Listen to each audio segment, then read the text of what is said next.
Artigo 5 da Constituição Federal. Inciso 6.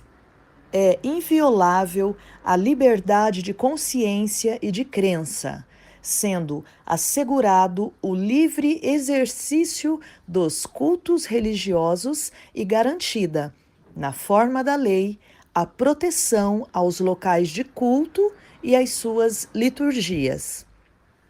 Inciso 8.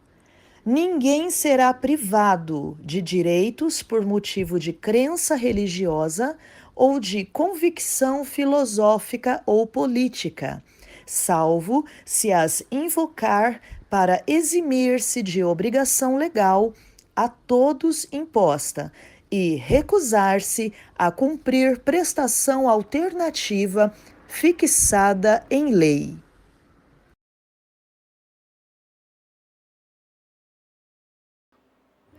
Amém, glória a Jesus. Amém. Mas foi uma mensagem do Pensador. Essa é a mensagem número 1 do canal, tá bom? Se você quiser ter mais acesso às outras mensagens, tá? Manda um recado para nós que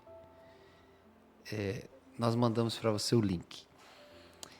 E dentro desse pensamento, dando sequência aqui no nosso programa hoje, eu quero falar algo que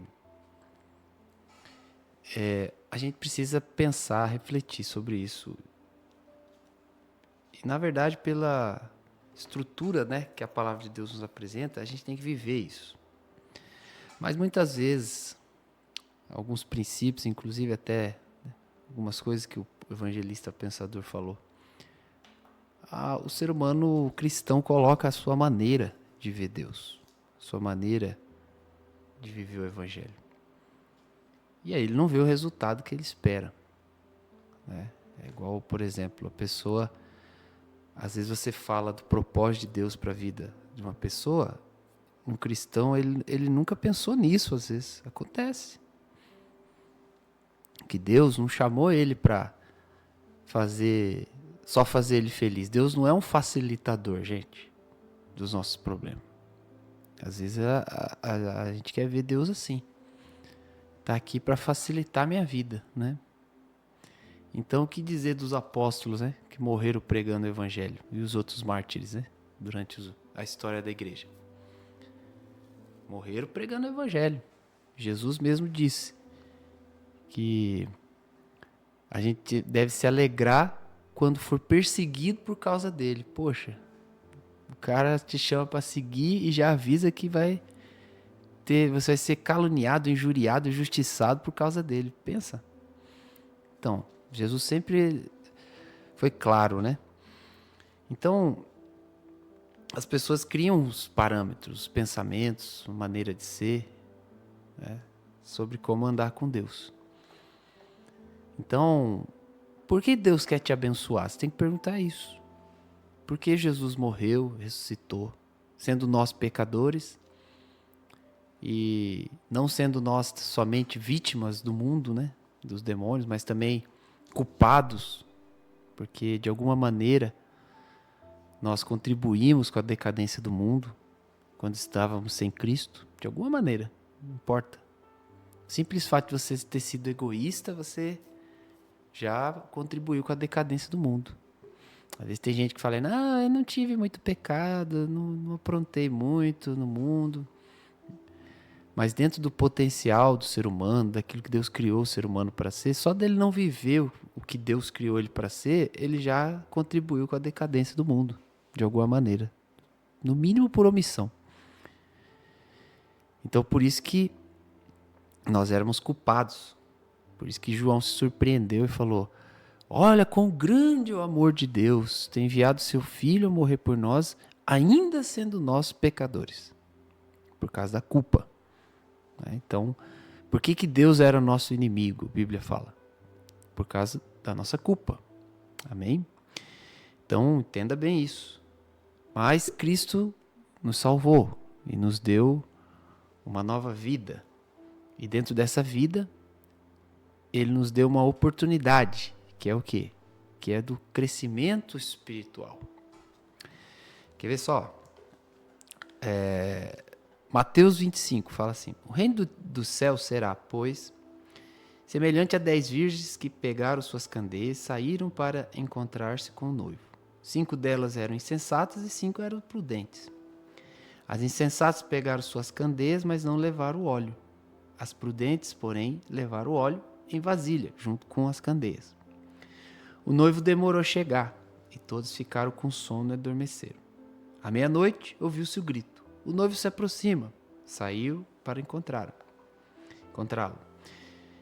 Então todas as virgens acordaram e prepararam suas candeias. As insensatas disseram às prudentes: dê-nos um pouco do seu óleo, pois as nossas candeias estão se apagando. Elas responderam: não, pois pode ser que não haja suficiente para nós e para vocês. Vão comprar óleo para vocês. E saindo elas para comprar o óleo, chegou o noivo. As virgens que estavam preparadas entraram com ele para o banquete nupcial, e a porta foi fechada. Mais tarde vieram também as outras e disseram: Senhor, Senhor, abra a porta para nós. Mas ele respondeu: a verdade é que não os conheço. Portanto, vigie, porque vocês não sabem o dia e nem a hora. Claro que a gente pode ver que Jesus fala dentro do contexto do fim dos tempos. E muita gente fala também, compreende, e é uma verdade, que essa parábola diz respeito aos fins dos tempos, da volta de Jesus, a consumação de todas as coisas. Mas você precisa entender uma coisa. Tem gente que fala assim: quando Jesus voltar, mas você já parou para pensar que quando Jesus volta para uma pessoa? Quando ela morre. Quando ela morre, Jesus volta para ela. Quando uma pessoa morre, ela está julgada. Se ela vai para o inferno, se ela vai para o céu, se ela vai ter galardão, se ela não vai ter galardão. Tudo isso já é determinado. Só vai haver o dia do juízo, onde vai ser realizado de forma justa a prestação de contas, mas já está determinado. Então, às vezes, as pessoas elas gostam só de sensacionalizar, vamos dizer assim, romantizar a volta de Jesus, a volta o juízo, as coisas como são. E não traz algo para a vida espiritual. Esse trecho aqui, Jesus fala assim: o reino do céu será. Ele fala que essa parábola, ela fala princípios do reino dos céus. Não está falando só do evento da volta de Jesus. Fala do reino, faz parte do reino. Então, esse trecho está recheado de ensinos que nós precisamos e temos que viver hoje na nossa vida espiritual. Meu irmão, minha irmã, Deus trabalha com você no hoje. Hebreus capítulo 4 diz: o dia que se chama hoje. Por isso que muito cristão sofre quando ele fica ligado ao passado. E muitos sofrem também quando ele sofre pelo futuro. E ele não vive o hoje. Ele não entra no descanso que a Bíblia diz. Ou muitas vezes tem pessoas que decidem crescer espiritualmente amanhã. Decide, que eu falo assim, dá desculpa para si mesmo. Amanhã eu vou começar a buscar, amanhã eu vou começar a orar. Mas o crescimento espiritual, além do ponto da comunhão pessoal com Deus, ele também mostra uma outra necessidade. Porque são as situações que vão se passar na sua vida.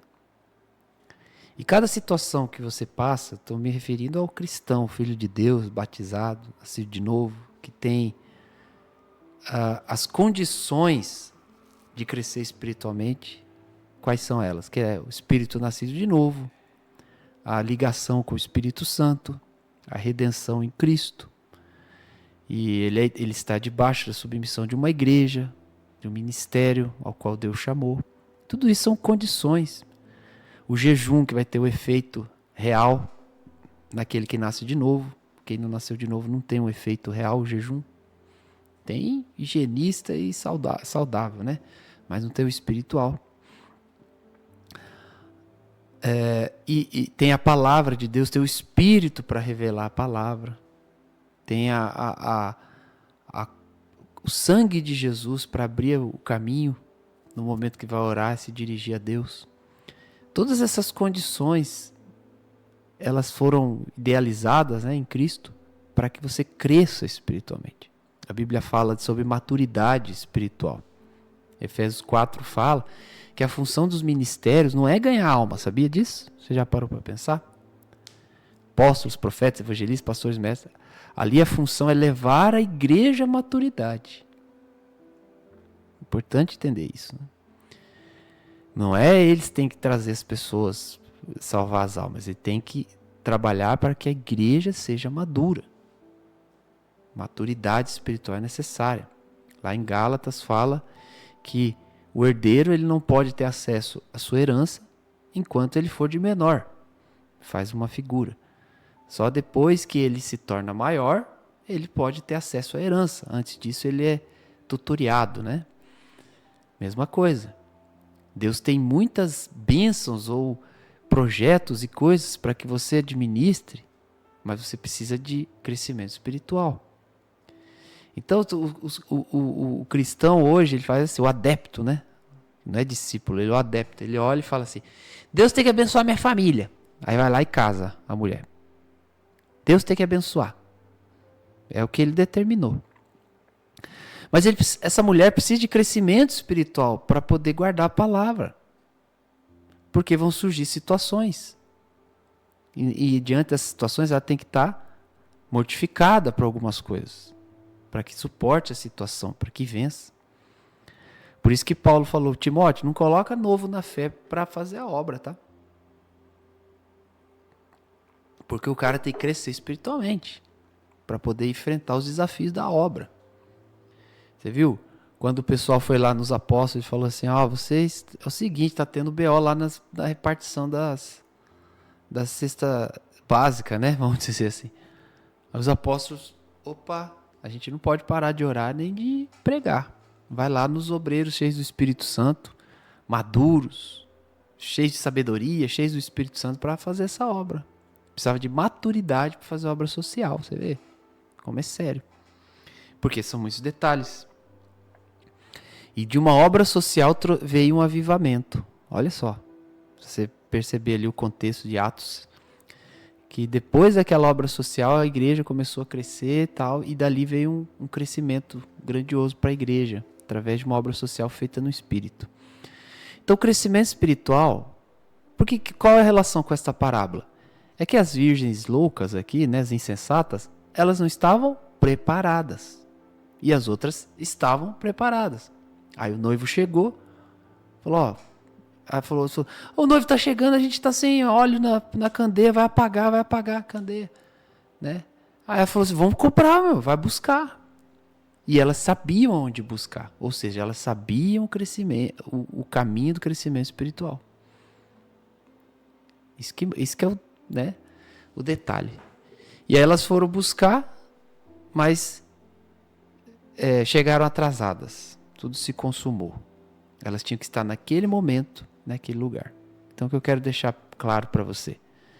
Depende da posição que você tem. Às vezes você é mãe, você é pai, você é obreiro, você é pastor, você trabalha num determinado local. Você tem que estar preparado para aquele momento, para aquela ocasião e para aquele lugar. Você tem que estar preparado.